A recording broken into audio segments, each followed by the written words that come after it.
ভূত পেতের সম্পর্কে কম বেশি আমরা সবাই জানি, কিন্তু আজ আমি আপনাদের এমন কিছু শয়তান বা পেতের সম্পর্কে বলবো যাদের গল্প আপনি কখনোই শোনেননি। এরা এতটা ক্ষমতাশালী ও ভয়ানক যে এরা ভূতদের থেকেও এক ধাপ বেশি ভয়ানক শক্তিশালী। আর আমি এটা বলবো কিভাবে তাদের চিনতে পারবেন ও তাদের কি কি শক্তি আছে যার জন্য এরা সব থেকে বেশি শক্তিশালী লিস্টে আছে। নাম্বার 1, গুলস। গুলস এমন এক অলৌকিক সত্তা যা রাত্রিবেলা বের হয়। এরা দলবদ্ধভাবে ঘোরে। এদের সব থেকে প্রিয় জায়গা হলো কবরস্থান, শ্মশান, এইসব জায়গা। যখন এরা বের হয় প্রচুর পরিমাণে খাবার খায়। এত পরিমাণ খাবার একসঙ্গে খেয়ে নেবে যা আপনি ধারণাও করতে পারবেন না। যদি প্রশ্ন করেন গোলস কি খায়, তবে তার সহজ উত্তর হলো গোলসের প্রিয় খাবার হলো মৃতদেহ। মানুষ হোক বা অন্য প্রাণী, যে কোনো মৃতদেহ এদের প্রিয় খাবার হয়ে থাকে। গুলস দলবদ্ধভাবে তাই এরা জীবিত মানুষের উপরও অ্যাটাক করতে পারে। যখন এরা জীবিত মানুষের উপর অ্যাটাক করে তখন এরা সাধারণত ওইসব মানুষদের খোঁজে যারা খুবই দুর্বল হয়, যারা নিজেদের রক্ষা করতে অক্ষম অথবা কোনো শারীরিক অক্ষমতায় ভুগছে। গুলস তাদেরই অ্যাটাক করে। যেহেতু গুলস সব দুর্বল মানুষদের অ্যাটাক করে, তাই গুলস যেখানে যায় তার সাথে রোগ ব্যাধি, শারীরিক অক্ষমতা বয়ে নিয়ে যায়। তাই এদের আশপাশে থাকা মানুষের মধ্যে রোগ ব্যাধি ছড়িয়ে পড়ে অথবা কোনো কারণে শারীরিকভাবে অক্ষম হয়ে পড়ে। এরা এটা এই জন্যই করে যে এর ফলে যেসব মানুষ দুর্বল হয়ে পড়বে পরে তাদেরকে শিকার করবে। বলা হয় গুলস সাধারণত আফ্রিকা মহাদেশের ভূত। এরা চাইলে যে কোনো রূপ ধারণ করতে পারে। এরা চাইলে মানুষের রূপ ধরতে পারে, আবার যে কোনো পশুর রূপও ধরতে পারে। তবে গুলসের সব থেকে প্রিয় রূপ হলো সুন্দরী মহিলা। এরা সুন্দরী মহিলার রূপে পরিবর্তিত হয়ে গিয়ে রাতের বেলা শিকার খুঁজতে বের হয়। গুলস সম্পর্কে প্রচুর সিনেমা আছে, প্রচুর ওয়েব সিরিজও আছে, এমনকি প্রচুর কার্টুনও আছে যেসব জায়গায় দেখানো হয় গোলস কি ও কতটা ভয়ানক। তবে গোলস তো কিছুই না, এর থেকে এক ধাপ ভয়ানক শক্তি হলো জিন। জিন খুবই শক্তিশালী হয়। এদের কাছে এত ধরনের শক্তি আছে যেগুলি জানলে অবাক হয়ে যেতে হয়। জিন বেশি করে মুসলিম ধর্মে দেখা যায়। এই জিন হলো এক অতি প্রাচীন সত্তা।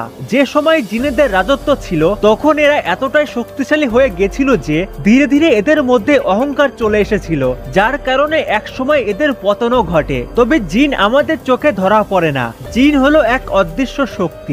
জিনেদের মধ্যে গুলসের মতো শক্তি থাকে অন্য যে কোনো রূপ ধরার, এমনকি জিন কোনো বস্তু রূপও ধারণ করতে পারে। জিনেদের মধ্যেও প্রকারভেদ আছে। প্রথমটা হলো ইফরিত আর অন্যটা হলো মারিদ। ইফরিদের শক্তি হচ্ছে আগুন, আর যে জিন গল্পে শুনেছেন মানুষের ইচ্ছা পূরণ করত সেটা হলো মারিদ। মারিদের ক্ষমতা অসাধারণ। মারিদের কাছে আপনি যদি কিছু চান সে আপনার ইচ্ছা পূরণ করবে, কিন্তু এর পরিবর্তে আপনাকে একটা বড় মূল্য দিতে হবে, যেটা সবসময় ভালো নাও হতে পারে। ইসলামিক মতে মনে করা হয় প্রত্যেকটা মানুষের সাথে একটা করে জিন থাকে, আর এই জিন হলো নেগেটিভ শক্তি, যেটার কারণে মানুষ ভুল সিদ্ধান্ত নেয় অথবা কোনো পাপ কাজে অংশগ্রহণ করে। আপনি হলিউড মুভি আলাদিনে দেখে থাকবেন যেখানে জিন খুব ভালো ব্যবহার করছে, সব ইচ্ছা পূরণ করছে, কিন্তু বাস্তবে জিন খুবই খতরনাক হয়ে থাকে। তৃতীয়টি হলো আবিজু। আবিজু হলো এক মহিলা অশুভ শক্তি। এই আবিজুর শিকার হলো গর্ভবতী মহিলা। আবিজু গর্ভবতী মহিলাদের উপর খুব হিংসা করে। এদের কুপ্রভাবে বাচ্চা নষ্ট হওয়ার ঘটনা ঘটে। যখনই কোনো গর্ভবতী মহিলাকে ভূতে ধরবে তখন সেটা নিশ্চিত যে তাকে আবিজুই ধরেছে। এছাড়া ছোট ছোট বাচ্চাদের আশেপাশেও আবিজু ঘুরে বেড়ায়। বলা হয় আবিজু এটা এই জন্য করে যে আবিজু নিজে কখনো মা হতে পারেনি, তাই মৃত্যুর পর সে এমন শক্তিতে রূপান্তরিত হয়ে গেছে যা গর্ভবতী মহিলাদের হিংসা করে। চতুর্থটি হলো সাকুবাজ। সাকুবাজ এমন এক ধরনের শক্তি যা যদি পুরুষকে নিজে টার্গেট বানায় তাহলে সে অতি সুন্দর মহিলা রূপে রূপান্তরিত হয়ে যাবে ও নিজের টার্গেটের স্বপ্নে আসবে ও স্বপ্নের মধ্যে তার সঙ্গে মিলিত হবে। এবার যদি কেউ মনে করে স্বপ্নের মধ্যে আসছে, কিছু করছে, তাতে আমার তো কোনো সমস্যা হওয়ার কথা না, আর এখানেই সবাই ভুল করে ফেলে। যখন আপনি স্বপ্ন দেখতে ব্যস্ত থাকবেন তখন এই সাকুবাজ মানুষের আত্মার দখল নেওয়া শুরু করবে। এই সাকুবাজ যদি কোনো আত্মার দখল নিয়ে নেয় তাহলে সে জীবিত থাকা অবস্থায় শারীরিক অসুস্থতা এমনকি মানসিক অসুস্থতার মধ্যে বাকি জীবন কাটাতে থাকবে। এই সাকুবাস শুধুমাত্র পুরুষদের স্বপ্নে আসে, তাই মহিলারা এর থেকে সম্পূর্ণ নিরাপদ। তাই নেক্সট টাইম কোনো পুরুষের স্বপ্নে যদি কোনো সুন্দরী মহিলা আসে তাহলে এটা হতেও পারে এই সাকুবাস। তাই কিছু করার আগে সাবধান।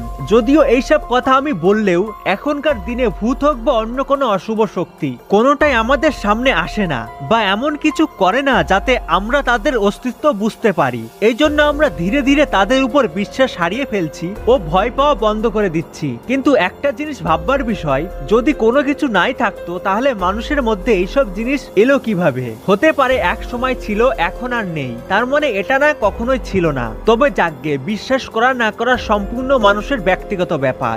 যেসব অশুভ শক্তি ছিল বা আছে তাদের সম্পর্কে আমি শুধু আপনাকে বলছি, আমি কোনো কিছুকে সাপোর্ট করছি না বা জোর করে বলছি না এগুলো আছে, সত্যিই ছিল।